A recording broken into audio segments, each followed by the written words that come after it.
શહેરના વિશ્વામિત્રી રોડ પર આવેલી નામાંકિત ગુજરાત ટ્રેક્ટરની જમીન બારોબાર કર્મચારીઓને વિશ્વાસમાં લીધા વગર 30 કરોડ રૂપિયામાં વેચી દેવામાં આવી છે, જે સંદર્ભે કર્મચારીઓ આક્ષેપ સાથે આંદોલન ચલાવી રહ્યા છે। મોડી રાત્રે યુનિયનના લીડરના ઘરે જઈને રાવપુરા પોલીસે યુનિયન લીડરની ધરપકડ કરતા કર્મચારીઓમાં ભારે રોષ જોવા મળ્યો હતો। મોડી રાત્રે યુનિયન લીડરની ધરપકડ થતા ટોળેટોળા રાવપુરા પોલીસ સ્ટેશને ઉમટ્યા હતા।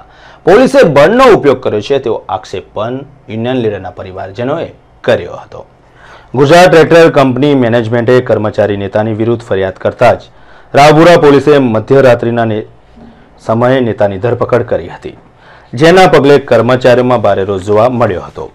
શહેરના વિશ્વામિત્રી રોડ પર આવેલ ગુજરાત ટ્રેક્ટરની જમીન વેચી દેવાના મેનેજમેન્ટના નિર્ણયથી નારાજ થઈને કર્મચારીઓ આંદોલન ચલાવી રહ્યા છે, જે સંદર્ભે યુનિયન લીડરની રાવપુરા પોલીસે મોડી રાત્રે ધરપકડ કરી હતી અને મામલો ઉગ્ર બન્યો હતો। રાવપુરા પોલીસ મથકે યુનિયન લીડરની ધરપકડ થતાં જ કર્મચારીઓ મોટી સંખ્યામાં પહોંચી ગયા હતા અને પોલીસ મથકનો ઘેરો ઘાલીને મેનેજમેન્ટ વિરુદ્ધ દેખાવો અને સૂત્રોચ્ચાર કર્યા હતા।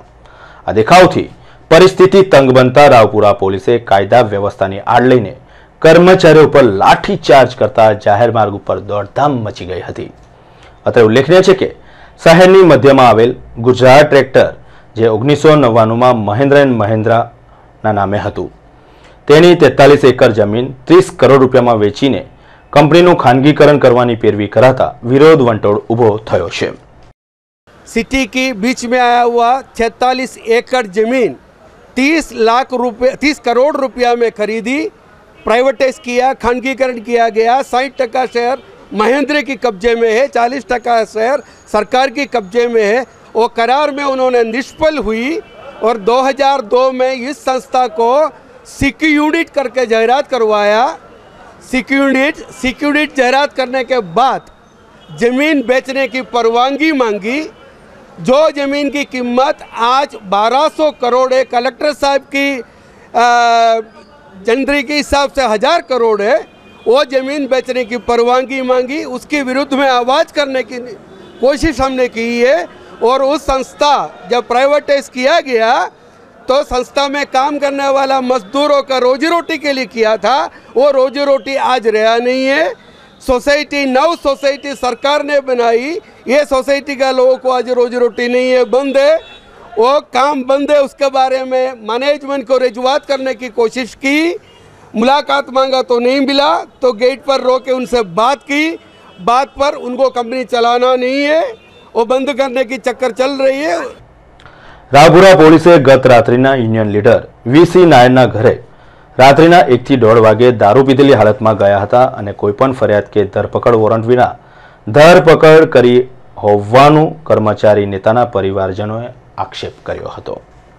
આ સમગ્ર ઘટનાને પગલે આજે કંપનીના કર્મચારીઓ દરવાજા બહાર રાવપુરા પોલીસ સ્ટેશને આવીને ઊભા હતા, ત્યારે વાદ વિવાદ સર્જાતા રાવપુરા પોલીસે કેટલાક નિર્દોષ લોકોને પણ માર માર્યો હોવાનો આક્ષેપ કરવામાં આવ્યો છે।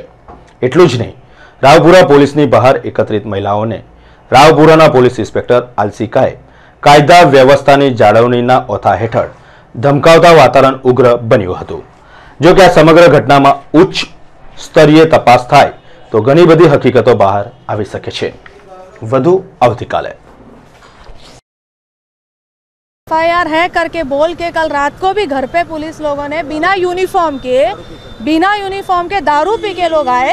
दारू पीने का स्मेल हमको पता चल गया कि दारू पी के आए थे। मैंने बात किया उससे और एक ही था यूनिफॉर्म में, वो उसका जो गाड़ी चला रहा था और वो लोग ऐसे बोले बिना कोई एफआईआर, बिना अरेस्ट वारंट के आना चाहिए आपको। जब हमने पूछा भाई कोई पेपर होता है, बोला ऐसा कोई पेपर होता नहीं है, पुलिस तो किसी को भी लेके जा सकती है। तो मैंने ऐसा बोला तो हमको भी लेके जाओ, क्या प्रूफ है कि भाई ये जीसी नायर है। किसी ने फ़ोन उठा लिया, बोल दिया भाई आपको अरेस्ट करने घर पे आ गए। हम सब निकल गए बच्चों के साथ कि हम सब इतने जीसी नायर है। पूरा 100 लोग जमा हो गया, सोसाइटी के बाहर निकले, पुलिस खुद डर गई। पुलिस बोल रही है कि नहीं भाई आगे नहीं जाओ, आप 10 बजे आ जाओ। यही चीज़ हमने बोला था, हम सुबह आते, अगर आपको डिसेंट वे में हमको यहाँ पे रात को नहीं लेके जाइए बिना पेपर के। किसी को भी अरेस्ट करने का पेट्रोलिंग पुलिस के पास अगर अथॉरिटी है तो हमको जानना है। वो पुलिस के खिलाफ तो हम लोग को इस बार आज यहाँ खड़े, पुलिस के खिलाफ भी खड़े।